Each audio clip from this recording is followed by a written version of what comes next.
Hand safety and the daily grind. The daily grind is what we all consider our normal lives. It is what we have become accustomed to with our jobs and our daily home routines. Go to work, pick up the kids, cut the grass, so on and so forth. There are so many things that life hands us. We often tend to forget that we are running in cruise control most of the time.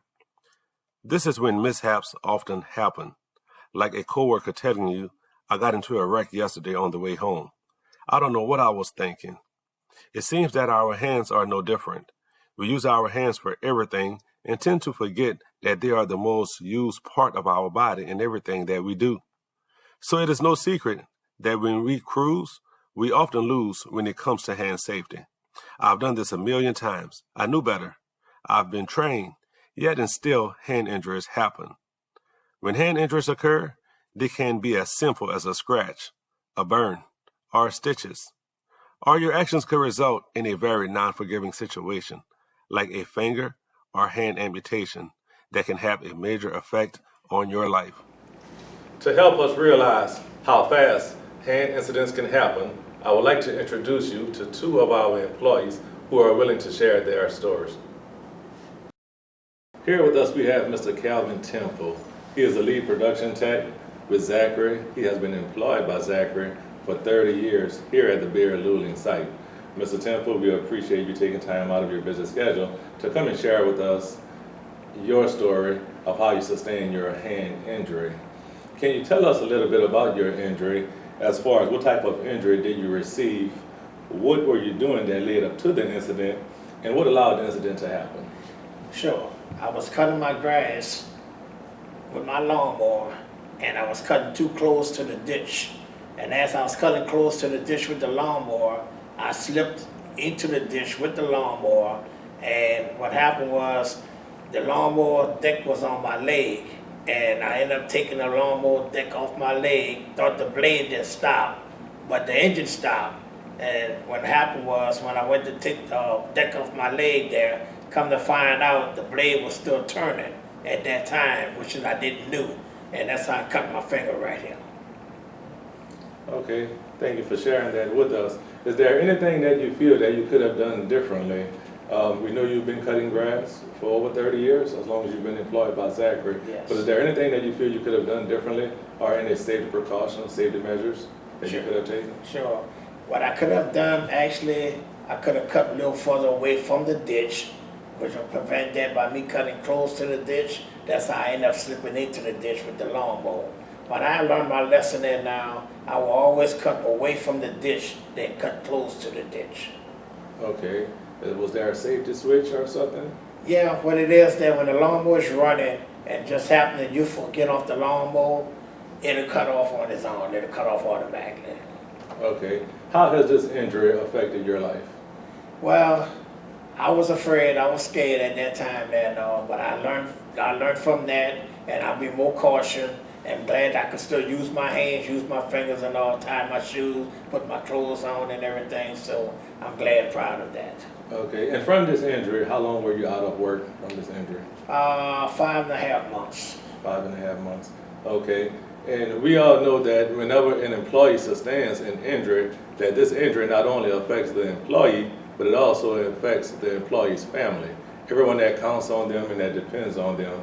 As the gentleman mentioned, he was out of work for 5 months. 5.5 months. For 5.5 months, he was out of work. So that's not only affects the employee, but also the employee's family.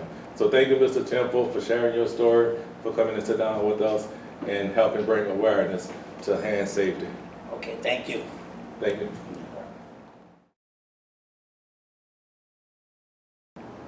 Here with us we have Mr. Robin Poirier. Mr. Poirier has been employed by Zachry for approximately 16 years. And I just want to thank you, Mr. Poirier, for taking time out of your busy schedule to join with us and share with us your story on how you injured your hand. First of all, can you introduce yourself and tell us who you are and what do you do? My name's Robin Poirier. I've been working for Zachry for a little over 16 years. I kind of made my way up through the ranks. I was a carpenter, then kind of went from there, made a lead man, and then from lead man to civil foreman, and right now I'm doing the welding maintenance planning position right now. And that's where I'm at till this time right now, doing the planning for the welding shop for Bear itself. Thank you for that introduction. Can you tell us a little bit about your injury and how you sustained that? Yeah, it would be back in February the 25th. I was cutting some wood on the table saw, and I've been doing that for over 35 years, probably, maybe a little longer, maybe a little less. But anyway, I was ripping a piece of wood in the backyard about 7:45 in the morning, and something caught my eye in the field, and I was kind of looking at some birds, and the saw was still running. I finished my cut with the wood, and I leaned over, I guess, to grab it. Wasn't maybe paying attention, I guess, at all. But when I went to reach for the wood, something caught mine. I looked down, and my finger, it was laying on the table saw. So I kind of looked at it, and then I turned the saw off. I picked it up, and then I went to the house, and we called the ambulance from there. Do you feel that there's anything that you could have done differently, or any safety precautions, safety measure that you could have taken to prevent this incident from happening? I should have been paying more attention, but I'm just used to the sounds of the tools, using it all them years, and just it being on, I guess I should have just maybe looked down before I reached while the saw was on, and probably a couple other things, maybe lower the blade, and maybe had somebody there, maybe on the side might have caught me while I was cutting that piece of wood, might have, told me hold on or wait, How long were you out of work from this injury? I would say about 3 weeks between the cast and the stitches and the therapy. It would be a good 3 weeks that I didn't go to work. How has this injury affected your life? Well, like I said at the beginning, you kind of had to, being in a cast so long, I couldn't move my fingers like I wanted, and being as that said, that mean I had to put a burden on my girlfriend for to go ahead and help me get dressed and stuff like that, and things you normally would do with your left hand that's kind of sore. As far as buttoning your shirt and tying your shoes? Yeah, she had to tell me suck it up with the pants and button that, and a couple other wisecracks, And sometimes that things that you normally do yourself, as much as tie your tennis shoes, zip your pants, button your shirt, things like that, you don't realize how much we rely on these things until we lose one of them, right? Until we have to rely on someone else to zip our pants and button our shirts and tie our shoes. So again, thank you, Mr. Poirier, for sharing your story with us and helping bring awareness to safety, and especially hand safety. So we do appreciate your time, and thanks again for sharing your story. I appreciate being here. Thank you. Thank you. Thank you to both of our co-workers for sharing their stories and reminding us all of how fast things can go wrong. This is why here at the Zachry Bear Luling site, we strive to commit to hand safety and working safe. Now, I would like you to hear from some of our co-workers and why each one works with hand safety in mind.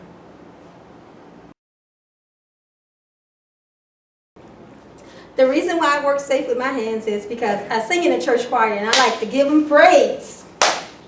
The reason I work safe with my hands is because I have to be at the gym in the evening. The reason why I work safe with my hands is because I do mechanical work and I love to cook. The reason I work safe with my hands is because I'm a musician. I play bass, I play guitar, I play keyboards, but I also have a family to support, so I have to keep my hands safe to do my job on a daily basis. I use computers and I need my hands at all times. And if you want to know what it is not to use your hands, put a sock on each hand and try to zip a zipper. Have a nice day. The reason why I work safe with my hands is because I like to do a lot of duck hunting, but the main thing is so I can go home and hold my children's hands. The reason I work safe with my hands is so I can hunt and fish and continue to lift weights.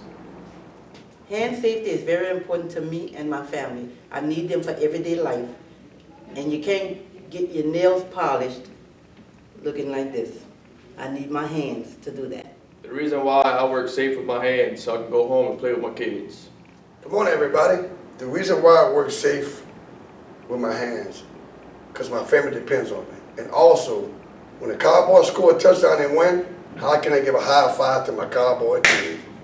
Go Cowboys. I work safe with my hands because I need to provide for my family, and I like working on my cars. I don't trust other people. The reason why I work safe with my hands is because I like to play football with my kids. Good morning, y'all. The reason why we're here today is to talk about our hands and why we safe with our hands. Personally, I like to hunt and fish, and you can't shoot a rifle, with one hand.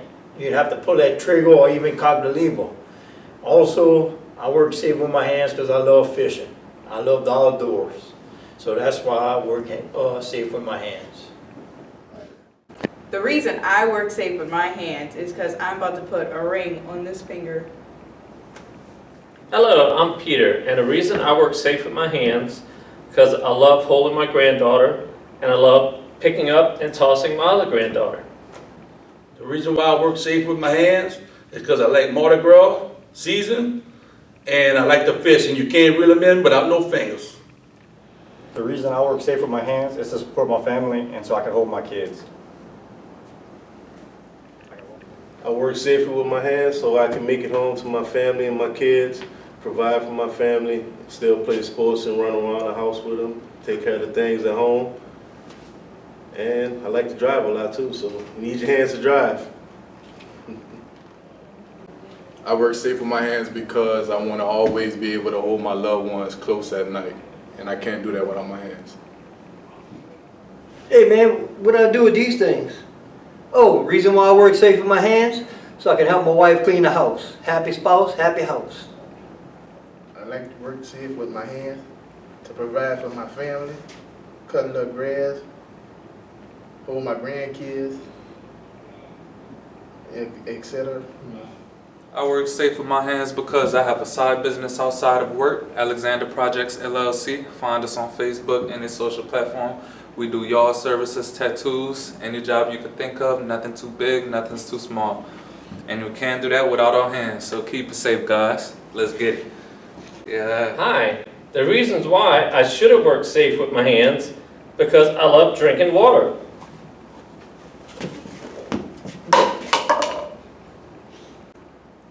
As you can see, we had a great time creating this informative and fun video, while at the same time stressing the importance of hand safety. After all, that is why Zachry says, in the hands of the craft worker lies the heart of Zachry. Be safe, be hand safe. Thank you for your time.